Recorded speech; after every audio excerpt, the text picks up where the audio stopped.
Glória a vós, Senhor. Naquele tempo, disse Jesus a Nicodemos: Ninguém subiu ao céu a não ser aquele que desceu do céu, o Filho do Homem.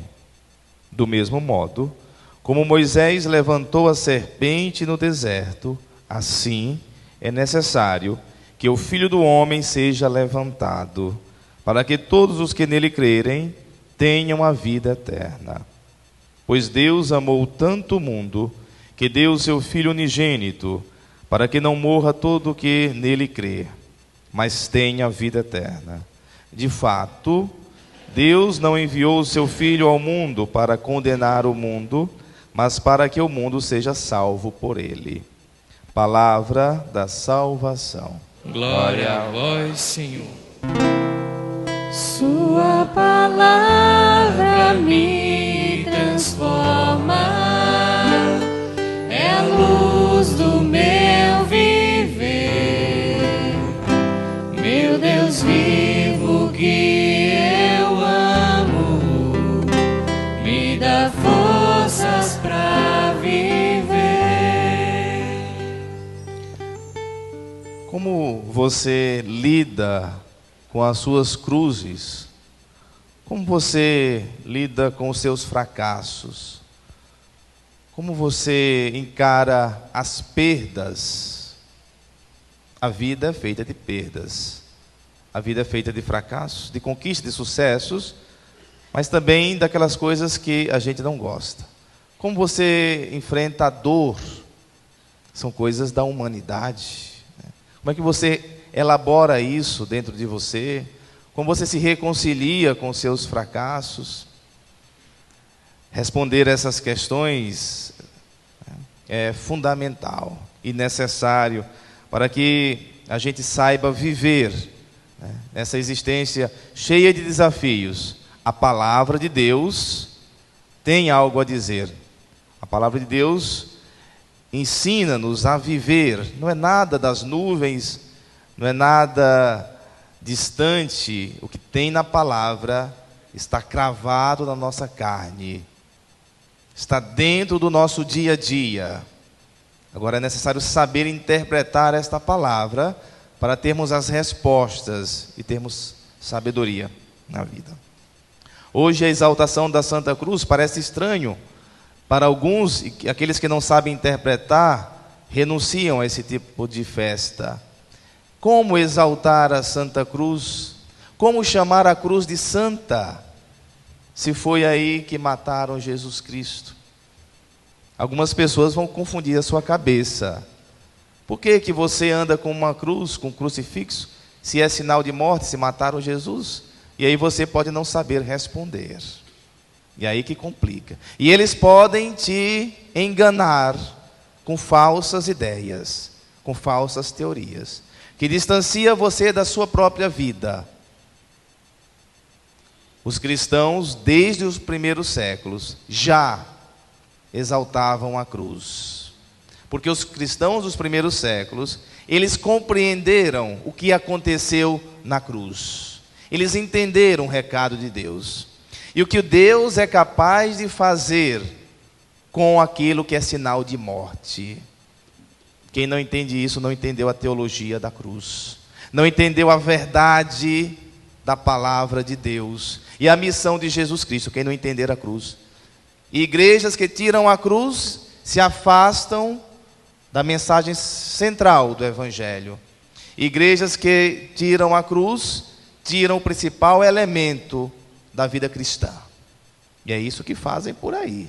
E às vezes nos enganam. E às vezes conquistam católicos com essas coisas. É claro que a cruz, para os judeus, era a maldição, a pior. A negação da vida era a cruz. Morrer na cruz, antes de Jesus, era o pior suplício de todos. Foi a decadência humana matar alguém na cruz. As pessoas eram condenadas à morte e morte de cruz, porque havia outros tipos de morte também, de pena de morte. Apedrejamentos, né? Existia esse também, mas aqueles que eram condenados à morte de cruz realmente tinham sofrido a pior condenação. Eles pregavam a pessoa na cruz e alguns ficavam de 2 a 3 dias, até 4 dias, morrendo aos poucos, por falta de ar, porque o corpo vai caindo e você vai morrendo sufocado. Vai morrendo sufocado, com o peso do seu próprio corpo. E depois isso, para todo mundo ver, era uma forma de espetáculo, esse tipo de morte. Também eles deixavam, depois que a pessoa morria na cruz, ela não tinha direito à sepultura e tinha que apodrecer na cruz. Isso era para que eles não alcançassem a salvação. Eles acreditavam que apodrecendo na cruz, eles não iam, os que morriam, não iam se reconciliar com seus antepassados, né? Não iam alcançar o céu. Então, realmente, era a pior das perversidades da humanidade, era morrer na cruz. Realmente, era isso. Até que mataram o Filho de Deus nessa cruz. Até que Jesus Cristo foi condenado a esse suplício, a essa maldição. A palavra certa para aqueles que morriam na cruz era maldição. Olha só o que Deus faz. Olha só o que Deus pode fazer com aquilo que é sinal de maldição. Aquilo que destruía, que acabava com a vida, que negava a existência. Aqui era o fim. Depois da cruz não se esperava mais nada. Ninguém nessa terra, nenhum soberano, nenhum rei, nenhum imperador, poderia transformar esse sinal de morte em sinal de vida. Só Deus. E Deus é Deus por isso, porque Ele faz coisas que nós, seres humanos, não podemos fazer. Só Ele poderia transformar a cruz em símbolo da vida. E Ele fez. Jesus Cristo, ao morrer crucificado, passou por esse suplício, ressuscitou, se entregando na cruz como prova de amor. Nesse dia, nessa sexta-feira, a cruz então passou a ser o trono sagrado, a prova de amor pela humanidade inteira. Deus transformou aquilo que era maldição em o maior símbolo da vida, é a maior prova de amor que a humanidade poderia experimentar. Por isso que você pode ter sim o milagre da vida no seu peito. Você pode carregar a sua cruz, o seu crucifixo, sim, porque Ele transformou no motivo da sua salvação.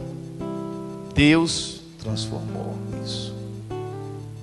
E o que isso tem a ver com a minha vida, com a minha cruz? Porque esse Deus transformou aquilo que era maldição, que era o fim, em começo, em vida. O que Ele não pode fazer com a sua cruz? Com as suas cruzes? Com os seus fracassos? Isso tem a ver com a minha existência e com a sua existência também. Quando você experimenta um momento de fracasso na sua vida, às vezes a gente fica revoltado, é lógico, porque nós somos humanos. Mas você já parou para se perguntar: Senhor, o que queres de mim? O que vou aprender do que estou vivenciando agora? E essa perda na minha vida? E essa coisa terrível que aconteceu à minha família, à minha casa? O que isso então vai trazer para a minha existência de vida? Os seguidores de Jesus não buscaram vingança, porque Jesus, no alto da cruz, olhou para aqueles ainda agonizando, nos seus últimos suspiros disse: Pai, perdoa-lhes, eles não sabem o que fazem. Com aquele perdão, Ninguém foi atrás de vingança, e sim de anunciar Jesus ressuscitado para a humanidade inteira. Dê um toque de ressurreição nas suas cruzes. Dê um toque de ressurreição no seu fracasso. Dê um toque de ressurreição e de vida nos seus insucessos. E você vai perceber quanta maravilha, quanta grandeza e quantas bênçãos de Deus você pode receber depois de um momento tão difícil. Beijo a tua paixão, que me liberta das minhas paixões. Beijo a tua cruz,